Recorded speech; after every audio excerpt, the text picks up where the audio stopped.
નમસ્કાર દર્શક મિત્રો, એસડી ન્યૂઝ ગુજરાતી ચેનલ પર આપનું સ્વાગત છે અને હું આપની સાથે વૈશાલી પોવારુ કરીશું નજર આજના સમાચારો પર।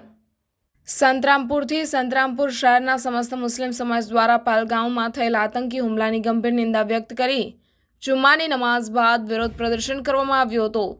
સંતરામપુર શહેરના સમસ્ત મુસ્લિમ સમાજ દ્વારા પહલગામમાં નિર્દોષ નાગરિકો પર કરવામાં આવેલા આતંકી હુમલાની ખૂબ જ કડક અને ગંભીર નિંદા કરવામાં આવી છે। આ હૃદયદ્રાવક ઘટનાને લઈને સંતરામપુર શહેરના વિવિધ મસ્જિદો બહાર આજે પવિત્ર જુમ્માના દિવસે મોટી સંખ્યામાં નાગરિકોએ ભેગા થઈ વિરોધ પ્રદર્શન કર્યું હતું। મુસ્લિમ સમાજના પ્રતિનિધિઓએ જણાવ્યું કે આ પ્રકારના અત્યાચાર અને આતંકવાદી પ્રવૃત્તિઓનો કોઈ ધર્મ હોતો નથી।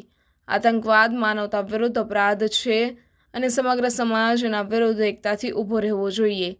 હુમલામાં શહીદ થયેલા તમામ નિર્દોષ નાગરિકોને શ્રદ્ધાંજલિ અર્પણ કરવામાં આવી હતી તથા તેમના પરિવારો માટે ગહન શોક અને સહાનુભૂતિ વ્યક્ત કરવામાં આવી હતી।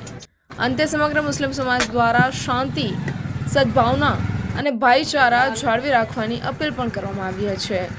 Reporter Salman Morawala, SD news Gujarati, Santrampur.